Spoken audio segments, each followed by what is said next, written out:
सर्वेभ्यो नमः। देववाणी संस्कृतं यूट्यूब चलदृश्यं प्रति भवतां भवतीनां च हार्दं स्वागतम्। मित्रों, नीति शतकम को पढ़ रहे हैं और नीति शतकम में अभी तक हमने आपको 60 श्लोक पढ़ा दिए हैं। दुर्जन पद्धति हमारी समाप्त हो गई है और आज हम 61वां श्लोक 61st श्लोक को पढ़ेंगे। और आज हमारा जो पद्धति इस क्रम में आरंभ हो रही है वो हो रही है सज्जन पद्धति। क्या? सज्जन पद्धति है। अभी तक दुर्जन लोगों के विषय में बताया गया था, अब सज्जन लोगों के विषय में बताया जा रहा है कि सज्जन लोग किस प्रकार के होते हैं, उनके लक्षण क्या होते हैं, उनके कार्य क्या होते हैं, उनके गुण क्या होते हैं। ठीक है, दुर्जनों के बता दिए, अब सज्जनों को भी बताना चाहिए। तो अब ये सज्जन पद्धति, इसमें भी हम लगभग 14 श्लोक पढ़ेंगे। ठीक है, तो इसमें ये पहला श्लोक है और इसमें सज्जनों के अंदर जो गुण होते हैं उन गुणों को आचार्य भर्तृहरि महाराज ने बता करके उनको प्रणाम किया है कि ऐसे उत्तम श्रेष्ठ गुण वाले सज्जन महात्माओं को मेरा नमस्कार। अब आइएगा गुण देख लेते हैं, वो कौन कौन से गुण हैं सज्जनों के।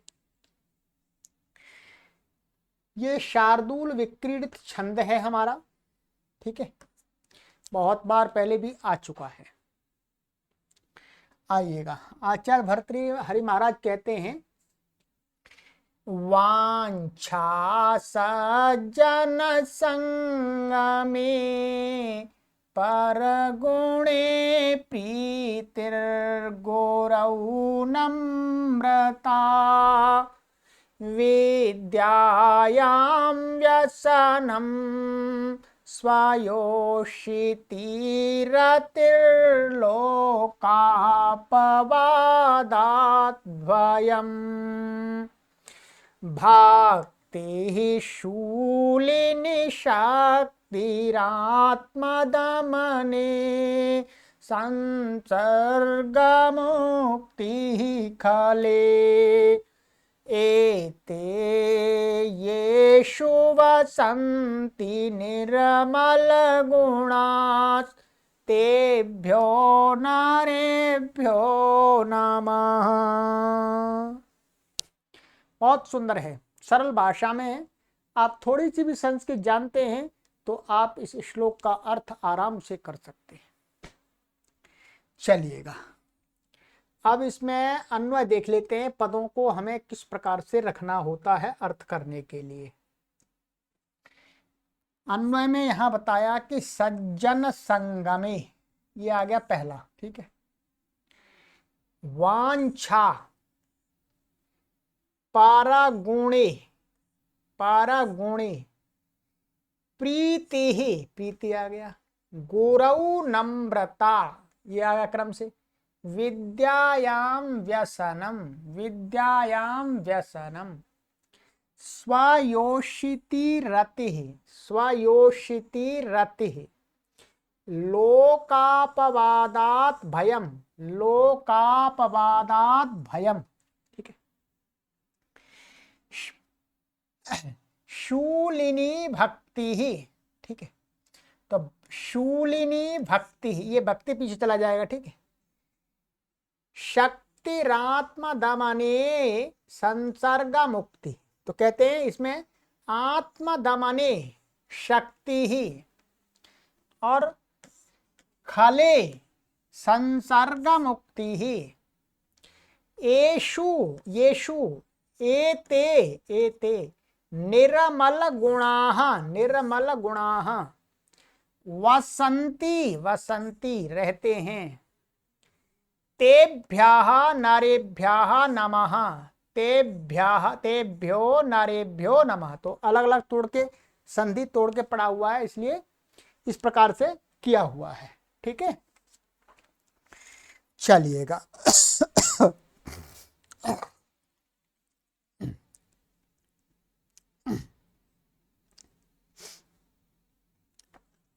आइएगा, अब इनका अर्थ देख लेते हैं। देखिए, सज्जन संगमे सप्तमी विभक्ति है, इनमें कुछ पदों में सप्तमी विभक्ति है और कुछ में है प्रथमा विभक्ति। तो जहां जहां जिन जिन पदों में सप्तमी विभक्ति है उसमें मैं अर्थ आ जाएगा, मैं पर विषय में। ठीक है, तो यहाँ मैं आदि आ जाएगा। ठीक है, तो अब देखिए, सज्जन संगमे, सज्जन लोगों की, संग माने संगति, तो सज्जन लोगों की संगति में क्या हुआ, सज्जन लोगों का संग करने में। कई प्रकार से इसको हम अपने भाषा में एक्सप्लेन कर सकते हैं। ठीक है, सज्जन लोगों के साथ में, सज्जन लोगों की संगति में। ठीक है,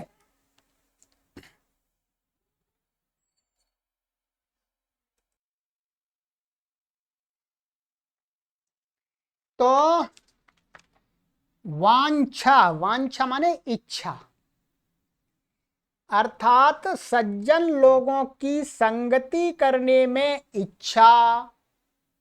ठीक है, पर गुणे प्रीति, पर का अर्थ होता है दूसरे, गुण माने दूसरों के गुण में। यह एक वचन दिया है पर इसका हम अर्थ बहुवचन भी कर सकते हैं। ठीक है, तो यहां पर ऐसा अर्थ कर सकते हैं, दूसरों के गुणों में। ठीक है, प्रीति ही माने प्रेम करना, दूसरे के गुणों से प्रीति। प्राय करके क्या होता है, लोगों को दूसरों के गुणों से द्वेष होने लगता है, ईर्ष्या होने लगती है।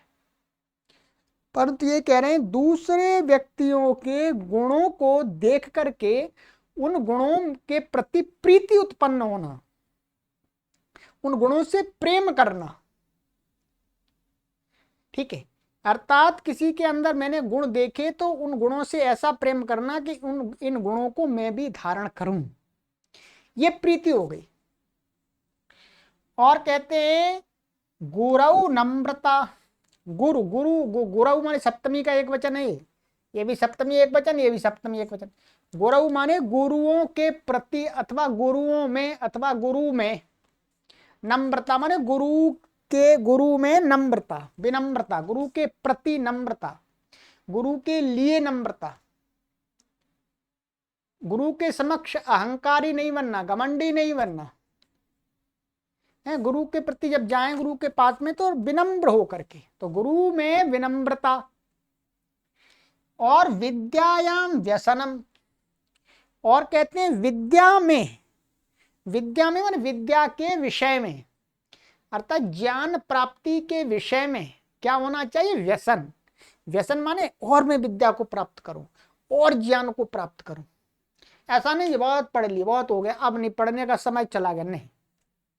विद्या के प्रति व्यसन होना, व्यसन माने लगन होना, निष्ठा होना, अर्थात मुझे और विद्या आ जाए, मुझे और ज्ञान प्राप्त हो जाए, क्योंकि ज्ञान का, विद्या का तो कोई अंत नहीं है, वो तो अनंत है। तो विद्या के प्रति तो व्यसन होना चाहिए। व्यसन माने लगन, निष्ठा, प्राप्ति की तीव्र उत्कट इच्छा।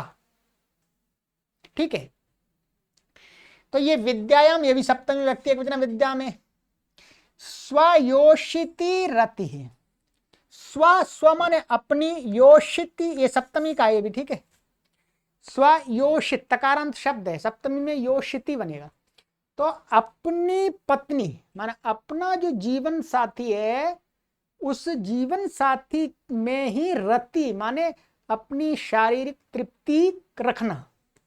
ठीक है, अर्थात ऐसा मनुष्य जो अपनी स्त्री में ही रति अर्थात शारीरिक संपर्क संबंध बनाता है, उसी से तृप्त रहता है।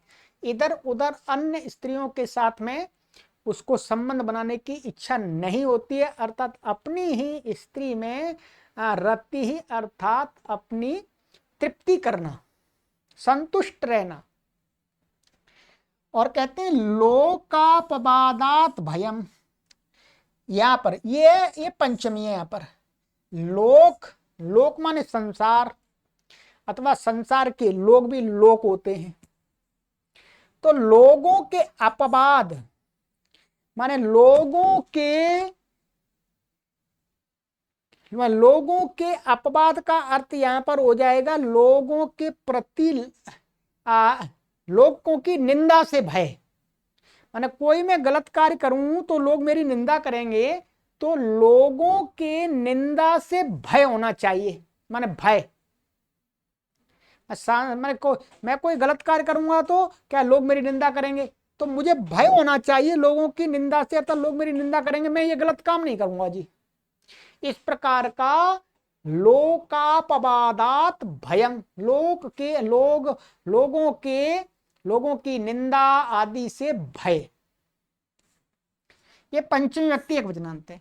शूलिनी भक्ति ही, और कहते हैं शूलिनी का अर्थ यहां पर है शिवजी महाराज। माने शिवजी, हम ईश्वर कह सकते हैं, परमात्मा कह सकते हैं, विष्णु कह सकते हैं, ब्रह्मा कह सकते हैं, ईश्वर। उस ईश्वर में क्या है? भक्ति। माने एक उस ईश्वर के प्रति, ईश्वर में भक्ति होनी चाहिए, उसी का ध्यान करना चाहिए और किसी का ध्यान नहीं करना चाहिए। उस परम पिता परमेश्वर के ध्यान में ही भक्ति है। भक्ति को करना, उसका ही ध्यान करना, मनन करना, चिंतन करना।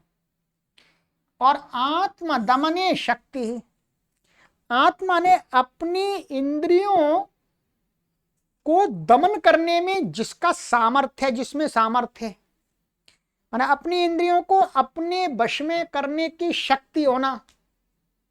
माने आत्म कंट्रोल, माने सेल्फ कंट्रोल, माने अपने आप को संयमित करने का सामर्थ्य। और खाले संसर्ग मुक्ति है। देखिए ये भी सप्तमी व्यक्ति एक वचनांत है, ये भी सप्तमी है। खाले, ये भी सप्तमी है। खल, खल का अर्थ होता है दुष्ट। तो कहते हैं खले संसर्ग मुक्ति ही, माने दुष्ट, या एक वचन है इसका अर्थ, हम बहुवचन भी ले सकते हैं, एक वचन भी ले सकते हैं। दुष्ट में, माने दुष्ट के विषय में तो संसर्ग मुक्ति, अर्थात दुष्ट के साथ संसर्ग नहीं करना, संगति नहीं करना, संगति से मुक्ति, माने संसर्ग से, संगति से रहित होना, दुष्टों की संगति नहीं करना है, सीधा सा ये अर्थ है। दुष्टों में संसर्ग नहीं करना, दुष्टों में नहीं जुड़ना, दुष्टों में नहीं बैठना, दुष्टों में नहीं रहना।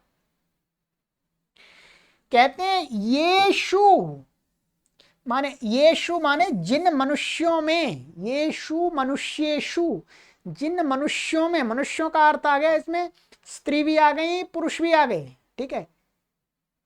तो येषु जिन मनुष्यों में, एते निर्मल गुणाः, माने एते माने ये गुण, वांछा, प्रीति, नम्रता, व्यसनम, रति, भयम, भक्ति, शक्ति, संसर्ग मुक्ति, ये सभी गुण, एते, एते माने ये सभी, ये गुण निर्मल गुणा है, ये निर्मल गुण है, ये आत्मा को पवित्र करने वाले गुण हैं, निर्मल है, एकदम पवित्र गुण हैं, ये पवित्र लक्षण हैं। तो ये गुण वसंती, रहते हैं, जिन लोगों में रहते हैं, कहते तेभ्यः नरेभ्यः, उन मनुष्यों के लिए नमः, नमस्कार करता हूं। अर्थात ये गुण किन में रहते हैं? श्रेष्ठ लोगों में रहते हैं, सज्जन लोगों में रहते हैं। तो मैं इन गुणों वाले, इन गुणों को धारण करने वाले श्रेष्ठ लोगों को नमस्कार करता हूं, प्रणाम करता हूं। तो आचार्य भर्तृहरि महाराज ने ये श्रेष्ठ गुणों के, श्रेष्ठ लोगों के अंदर रहने वाले गुणों को बताया है। और भी बहुत सारे गुण हैं, कुछ यहां पर बताए। तो हमें भी इन गुणों को धारण करना है, माने इस वृत्ति को, इस प्रवृत्ति को अपने अंदर उत्पन्न करना है कि हम अच्छे लोगों की संगति करें, ठीक है, अच्छे लोगों की संगति करने की इच्छा उत्पन्न करें अपने अंदर, दूसरे के गुणों से प्रीति करें, गुरुओं में नम्रता का व्यवहार करें, विनम्र रहें गुरुओं के समक्ष, विद्या में विद्या के प्रति लगन रखें, और अपनी पत्नी या योषिति माने ये अर्थ है एक स्त्री अपने जो उसका पति है उससे संतुष्ट रहे, और जो पुरुष है वो अपनी स्त्री से संतुष्ट रहे। ठीक है, यहाँ पर ये दोनों अर्थ लेने हैं। और लोकापवाद माने लोक की निंदा से भय भी होना चाहिए हमें, और भगवान में भक्ति होनी चाहिए। आत्मदमन शक्ति, अपने आप को कंट्रोल में रखने की शक्ति भी होनी चाहिए, और दुष्टों से दूर रहने दूर रहना चाहिए, दूर रहना। ये सभी गुण निर्मल गुण हैं, तो लोग हमें भी प्रणाम करेंगे, हम भी श्रेष्ठ लोगों की श्रेणी में आ जाएंगे। बहुत सुंदर है ये। ठीक है, चलिएगा, ये सरल है, ऐसा करना कोई कठिन नहीं है। कठिन क्या है इसमें बताइएगा? इन चीजों को करने में क्या किसी को कोई पैसे देने पड़ते हैं? नहीं, ये तो स्वयं बिना किसी पैसे के स्वयं करने के कार्य हैं। इसमें कोई ढेला भी खर्च नहीं होता, एक पैसा भी खर्च नहीं होता। ठीक है, चलिएगा, ये हो गया। बहुत सुंदर श्लोक है। तो इसमें मैंने आपको बता दिया था, सभी पद मैंने बता दिया, फिर बता देता हूं। वांछा, ये क्या है? इच्छा। ये स्त्रीलिंग शब्द है, प्रथमा व्यक्ति एक वचनांत है। सज्जन संगमे सप्तमी व्यक्ति एक वचनांत है। तो इसमें समास करेंगे तो सज्जना नाम संगमः, सज्जन संगमः तस्मिन् सज्जन संगमे। षष्ठी समास सज्जनों के संगम हुआ, षष्ठी तत्पुरुष समास हो गया। परगुणे, तो परेशान गुणः परगुणः, या परस्य गुणः परगुणः, दोनों प्रकार से कर सकते हैं। तस्मिन् परगुणे, ये भी षष्ठी तत्पुरुष है। प्रीति ही, ये प्रथमा व्यक्ति एक वचनांत है, क्योंकि आगे गा आ रहा है इसलिए विसर्ग नहीं हुआ है, रई रहा है। गुरु, ये सप्तमी व्यक्ति एक वचनांत है गुरु का। नम्रता प्रथमा व्यक्ति एक वचनांत है। ठीक है, विद्यायाम, तो ये मां था, इसको मौनुस्वार से क्या अनुस्वार हो गया, आगे हा व्यंजन आ रहा है। व्यसनम, ये प्रथमा, ये सप्तमी व्यक्ति एक वचनांत है। व्यसनम प्रथमा व्यक्ति, स्वयोषिति, तो इसमें स्वस्य योषित, स्वयोषित, और तस्मिन् तस्याम स्वयोषिति, तो ये क्या हुआ? षष्ठी तत्पुरुष समास हो गया। ये तकारांत शब्द है वास्तव में, तो सप्तमी में इसका स्वयोषिति बनता है। रति ही, ठीक है, रति विसर्ग नहीं हुआ क्योंकि अरे ला लोकापवादात, तो लोकस्य अपवादः लोकापवादः तस्मात् लोकापवादात्, ये भी षष्ठी तत्पुरुष समास है। सरल है। लोक और अपवाद, अपवाद माने निंदा आदि। भयम, ये प्रथमा व्यक्ति एक वचनांत है। ये भयम शब्द वास्तव में नपुंसकलिंग एक वचन है। भक्ति, ये भी प्रथमा व्यक्ति वचनांत है। शूलिनी, शूलिनी ये सप्तमी व्यक्ति वचनांत है। शूल, शूल कहते हैं त्रिशूल को, और शूल है जिसके पास में शिवजी महाराज, तो शिवजी महाराज को कहा रहा शूलिन, और तस्मिन् शूलिनी, सप्तमी व्यक्ति एक वचनांत है। ठीक है, शक्ति ही, तो शक्ति है आगे। आत्मदमने, तो आत्मनः दमनम, आत्मदमनम तस्मिन् आत्मदमने, ये षष्ठी तत्पुरुष समास हो गए। आत्मा का दमन, दमन माने कंट्रोल करना, संयम में रखना। ठीक है, तो ये वास्तव में मूल शब्द क्या? आत्मन, आत्मन है, तो षष्ठी में क्या बनेगा? आत्मनः। जब समास करेंगे तो नए वो हट जाता है। संसर्ग मुक्ति, तो संसर्गस्य, संसर्गात मुक्ति ही संसर्ग मुक्ति, संसर्ग से मुक्ति, ये पंचमी तत्पुरुष समास हो गया। खाली ये सप्तमी व्यक्ति एक वचनांत है। एते, ये पुल्लिंग में एतत् शब्द का प्रथमा व्यक्ति का बहुवचनांत का है। एषः, एतौ, एति। येषु, ये क्या है? यत शब्द का पुल्लिंग में सप्तमी का बहुवचन का है। ठीक है, येषु। वसंती, ये वस धातु का लट लकार का प्रथम पुरुष का बहुवचन का है। रहते। निर्मल गुणा ते, तो यहां निर्मल गुणा, तो निर्मल गुणा विसर्ग था, तो आगे ता आ रहा है तो उसको क्या हो गया, स हो गया है। माने पहले विसर्ग हो गया रू के रेप को, फिर विसर्जनीय से सा से स हो गया। तेभ्यः नारेभ्यः, तो तेभ्यो हो गया, ये क्या आगे ना आ रहा है, इसलिए जो रू था उसको क्या हो गया, हशी च, हशी च संधि होकर के उसको उ हो गया, आद गुणा से ओ हो गया। ऐसे यहाँ पर नरेभ्यः तो नमः आ गया, तो नमा के योग में आपको हमने संस्कृत अनुवाद सिखाते समय पढ़ाया था, चतुर्थी होती है, तो चतुर्थी हो गई तेभ्यो नारेभ्यो, चतुर्थी हो गई, ठीक है। चलिएगा, ये हो गया। तो आज की कक्षा में एक श्लोक पढ़ लिया हमने, अब आगे की कक्षा में बहुत सुंदर श्लोक है ये आपको किसी MA BA BSc BCom या BTech आदि के सिलेबस में ये बातें नहीं मिलेंगी, आपको वहां नहीं मिलेंगी मित्रों, ध्यान रखेंगे। इसलिए आपके जीवन के उत्थान के लिए ये बातें भी आवश्यक है।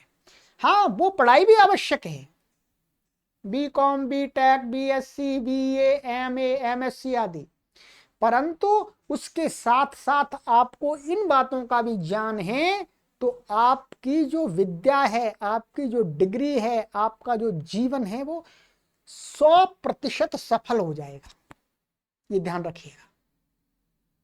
तो इन बातों को भी हमें जानना चाहिए। हमारे युवक और युवतियां हैं, वो कॉलेजेस में यूनिवर्सिटीज में पढ़ते हैं, इन बातों से वो अछूत रहते हैं, तो इन बातों को भी वो जाने समझें कि ये भी जीवन का एक पार्ट है, इनके बिना भी जीवन अधूरा है, जीवन निराश युक्त है, अंधकारमय युक्त है, इसलिए हमें ये बातें भी जानना आवश्यक है। तो आप अपनी पढ़ाई भी पढ़िए, इन बातों को भी सीखिएगा, ठीक है। और ये बातें बालक से लेकर के वृद्ध अवस्था तक के सभी लोगों के लिए है, ऐसा नहीं किसी आयु विशेष के लिए नहीं, ये सभी बातें सबके लिए, बच्चों को बतानी चाहिए, युवाओं को, युवतियों को, वृद्धजनों को, सबको जानना चाहिए, ठीक है। चलिएगा, सर्वेभ्यो नमः। और मित्रों, चलते चलते आपसे हमारा निवेदन है कि आप इस अभियान को चलाने के लिए, इस अभियान के मासिक सदस्य बन जाइएगा। आर्थिक सहयोग की हमें आवश्यकता होती है इस अभियान को चलाने के लिए, ठीक है। तो आप अपना प्रति माह हमें आर्थिक सहयोग प्रेषित करते रहिएगा, ठीक है। आप अपना आर्थिक सहयोग कैसे दे सकते हैं, ये मैं आपको बता देता हूं, ठीक है। देना चाहिए, हम अच्छा कार्य कर रहे हैं, हम कोई जॉब नहीं कर रहे, हम कोई सैलरी नहीं ले रहे किसी से, ठीक है। हम समाज के उत्थान के लिए, समाज के कल्याण के लिए, संस्कृत भाषा को, संस्कृत भाषा के अंदर जो ज्ञान है, उस ज्ञान को आप तक पहुंचाने के लिए कार्य कर रहे हैं, ध्यान देंगे, ठीक है। तो उस कार्य को आगे बढ़ाने के लिए भी आपका भी उत्तरदायित्व बनता है, ठीक है। देखिएगा, हमारा जो लक्ष्य है वो क्या है, 1 करोड़ लोगों को निशुल्क ऑनलाइन शुद्ध संस्कृत संभाषण एवं लेखन सिखाना। ये तो संस्कृत भाषा का हमारा लक्ष्य है, परंतु इसके साथ में जो भी संस्कृत साहित्य के अंदर जो दृष्टि बताई है, हमारे ऋषियों के विचार हैं, आचार्यों के विचार हैं, उन विचारों को आप तक पहुंचाना, ठीक है। तो ये मैं आपको बता देता हूं, देववाणी संस्कृतम ई गुरुकुलम, ये ई गुरुकुलम है, इलेक्ट्रॉनिक गुरुकुल है, या कोई ऑफलाइन नहीं, हम आपके लिए केवल ऑनलाइन कार्य करते हैं। मासिक सदस्य ऑनलाइन निःशुल्क संस्कृत शिक्षण संस्थानम हरिद्वारम, मासिक सदस्य बनिए। देखिए पढ़ के बता देता हूं मित्रों, आप सभी से निवेदन किया जाता है कि देववाणी संस्कृतम संस्थान पूर्णतः आप सभी के सहयोग से निःशुल्क संचालित होता है, यहाँ ऊ की मात्रा है, ठीक है। इसे संचालित करने में प्रति माह 55 से 60 हजार रुपए व्यय होता है, इससे और ज्यादा होते हैं, और हमें कार्य का विस्तार करना है अभी, ठीक है। कृपया इस संस्कृत भाषा एवं वैदिक धर्म प्रचार प्रसार के महान यज्ञ को अबाध रूप से निरंतर संचालित करने के हेतु आप सभी प्रति माह स्वेच्छा पूर्वक अपना आर्थिक सहयोग प्रदान करते रहे। किसी पर कोई दबाव नहीं है, किसी पर कोई ऐसा वचनता नहीं दी जा रही कि आपको देनी है।